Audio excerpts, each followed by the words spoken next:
Pete Hegseth just got told to resign, on record, by a combat veteran who's seen the cost of a politicized military. No grandstanding, just raw truth he never expected to face. Goes back. Chair, and I recognize the gentleman from New York, Mr. Ryan. Thank you, Mr. Chair. Thank you both for being here. We have all worn the uniform. We've all served in combat. We all love our country. We all revere our troops. And I really want to speak with you both, not as partisans, but as patriots. And I want to talk specifically about the events at Fort Bragg the other day. General Kane, I want to start with you. As a junior officer, were you ever required to make a pledge of political loyalty? Yes or no? Sir, as you know, we're an apolitical military, so, no. Thank you. At any time in your 30-plus years of incredibly distinguished service, did you have to make a pledge of partisan or political loyalty? No, sir. Thank you. Did you ever serve in any unit or command at any level where service members were required to make a pledge of political loyalty? No, sir. Thank you. And I want to commend you. You've been on the record on this, including in your confirmation hearings where you clarified, quote, "I've never worn any political merchandise or said anything to that effect." I appreciate that. That is the standard, and commend you for saying so and continuing to model that. General Kane, one last question for you. Should soldiers have to pledge political loyalty to participate in an event with our commander-in-chief? Yes or no, please. Sir, I'm not. First, no. I'm not aware of any time in history that soldiers, sailors, airmen, Marines have been asked to do that. I think. I'm sorry, General. I do want to, just in the interest of time, I want to talk about what happened at Fort Bragg 2 days ago. There was guidance put out, and this has been verified by multiple independent news outlets, saying, quote, these are to the soldiers of the 18th Airborne Corps and U.S. Army. If soldiers have political views that are in opposition to the current administration, then they need to speak with their leadership and get swapped out. This is swapped out of the event with the president. In addition, in an incredibly disturbing incident, there was a pop-up shop selling MAGA merchandise on post at Fort Bragg. And to summarize this, there was a commander from Bragg who said on the record, quote, "This has been a bad week for the Army, for anyone who cares about us being a neutral institution. This was shameful." If those are the facts, and I know the Army is investigating at least the MAGA pop-up shop, is that appropriate, General Kane?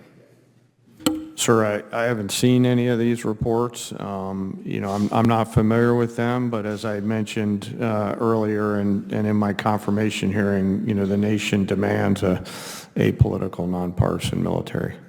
I appreciate you saying that and happy to share those reports. Secretary Hegseth, are you familiar with DoD Directive 1344.10? Political activities of the members of the armed forces? Well, first off, I don't buy into your yes or no? insinuation that pledges with, are being done under this administration. That's I reclaim my time.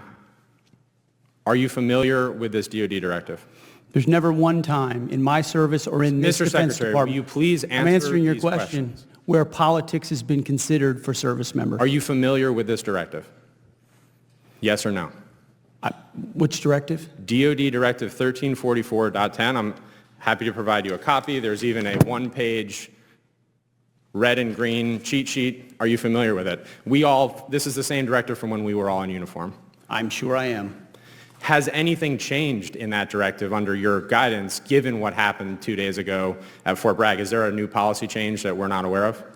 Again, I totally reject your insinuation. Is there a policy change to DoD Directive 1344.10? I know what you're attempting to insinuate, but there's no policy change and there is no policy. Mr. Secretary, have you ever worn a MAGA hat in front of the troops? I own plenty of MAGA hats, but I don't. Have you ever worn one in front of the troops at an official event? I don't believe so. I don't believe so. Do you think it's appropriate for the President of the United States to wear political merchandise, including a MAGA hat, at official events, including West Point commencement? The Commander-in-Chief yes or no? Can wear whatever hat he wants, to include the phrase, "Make America Great Again," because I would like to make America great again as well. So you think that's appropriate? The Commander-in-Chief has the right in front of his troops to wear whatever he'd like. Okay, I strongly disagree with you. And I urge you both, especially you, General Kane, as we see an increasingly political rhetoric, including from the Secretary, to please for the good of our troops, this is an incredibly difficult moment, and we need leaders like you to continue to echo the apolitical nature. I have 12 seconds. Mr. Secretary, I don't say this lightly. I have to say this on the record. I think your tenure as Secretary of Defense has been shameful and weak, and you should resign.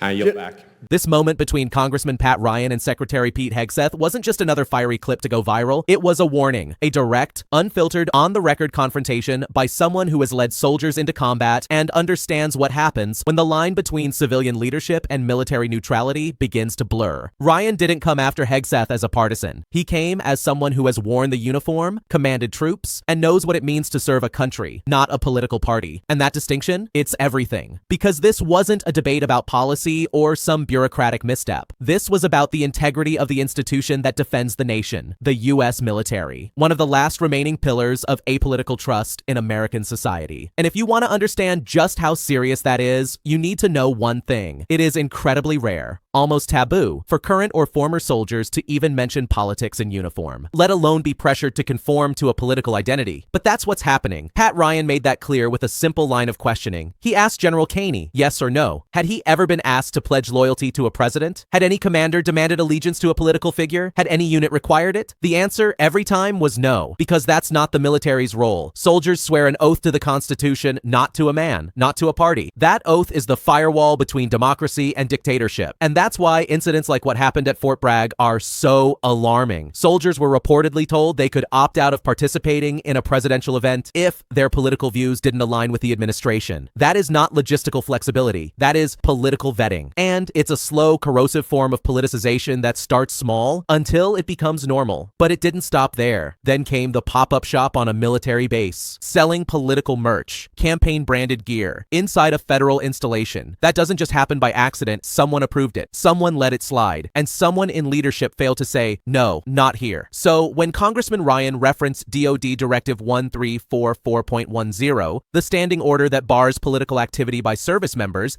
he was doing more than quoting policy. He was defending the soul of the military. And what did Pete Hegseth do in response? He didn't reinforce the line between military and politics. He didn't express concern. He didn't even acknowledge the seriousness of the violations. Instead, he brushed it off. He joked. He said, I own plenty of MAGA hats. Let that sink in. That's not the response of someone committed to preserving the neutrality of the armed forces. That's not leadership. That's complicity. And that's why Pat Ryan told him, directly, publicly, and on the record, that he should resign. Because once you allow partisan identity to infect the chain of command, you're not leading a military anymore. You're leading a political militia. History is littered with examples of what happens when that line gets crossed, and it never ends in a place that serves the people. This isn't about who you voted for. It's not about left versus right. It's about defending the foundation that keeps a country like this from spiraling into authoritarianism.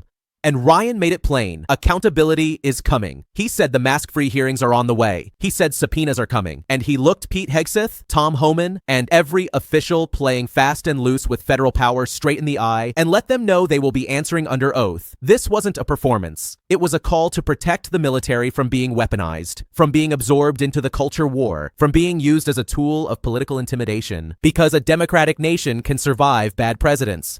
It can survive bad policy, but it cannot survive the military being turned into a partisan force. That line, once crossed, is nearly impossible to walk back. And if no one speaks up when it happens, it becomes normal, then expected, then required. That's the slippery slope we're on. That's why this moment matters. If you value truth, institutions, and the future of this country, subscribe to Liberal Lens, because we don't just play the clips. We break down what they really mean before it's too late. Pete Hegseth just got told to resign on record by a combat veteran who's seen the cost of a politicized military. No grandstanding, just raw truth he never expected to face.